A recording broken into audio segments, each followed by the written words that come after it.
हाय काय बरं औंधाच्याला जरा पाऊस पाणी जादा झालेलं दिसतंय खरंय का गावाला महापूर आलता का नाही आला तरी ज्योतिबा तुला काय बी धोका द्यायचा नाही बघ त्याचा आशीर्वाद तुझ्या डोक्यावर आहे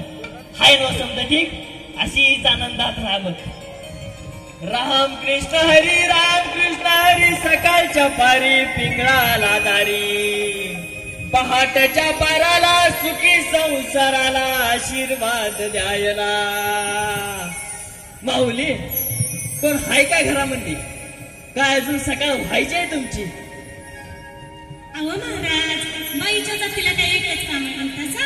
अहो कामाच्या गडबडीत लक्षच नाही गेलं मला असू द्या थांबा नमस्कार करते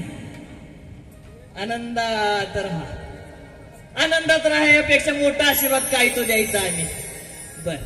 4 गोष्टी सुखाच्या सांगीन म्हणतो ऐकशील का ऐकीन की बसून घे माऊली विठ्ठला परमेश्वर खायला चांगलं दिसतंय सासू सासऱ्याची काही सेवा करायची म्हणते की धूर मारते आणि आपल्या आई बाबाचं काहीतरी असू दे लगेच 8 दिवस गावाकडे जाते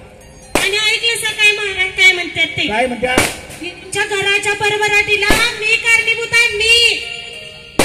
तू कारणीभूत आहेस होय तू कारणीभूत नसशील तू नुसतं भूत आहेस महाराजाला जो माहिती नाही महाराज आपल्या बाबाला झाला काहीतरी होऊ दे लगेच गाव वाटती या गावाला बाबांनी मला याय सांगितलंय कशाला याय सांगितलंय साड्यांचा सेल लागलाय ना होय म्हणून जाणार 4 दिवस तुझ्या बाबाला इकडे बोलवून घे की आमच्या इथं ताकद पैसा द्या मला होय बाई समजा तुम्हालाच घ्या कमी पडले असू दे माऊली काय जरी आशीर्वाद दिला तरी तुझ्याच घरामध्ये यायचं आहे पण असं भांडत नका जाऊ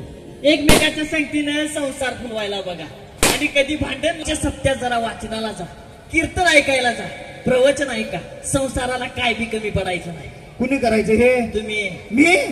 पेशंट येऊ आणि गोळ्या मी खाऊ तो महाराज बी हिच्याच गावता दिसतो वाटतं अरे आपल्या संस्कृतीत काय सांगितलं जातं काय सांगितलं सांग रामकृष्ण हरी मंत्र हा शिवाचा म्हणित जेवाचा तया मोक्ष बरोबर मग एवढं केलं ही जाणार ना मोक्षाला अरे देव भावाचा बुकेल आहे रे बरोबर शुद्ध भावनेने जर त्याची सेवा केली तुमच्या आयुष्याला काय बी कमी पडायचं नाही बरोबर नुसतं हसू नको लक्ष दे काय महाराज सांगतो ते ऐक आणि उपवासाला खिचडी कमी खायचा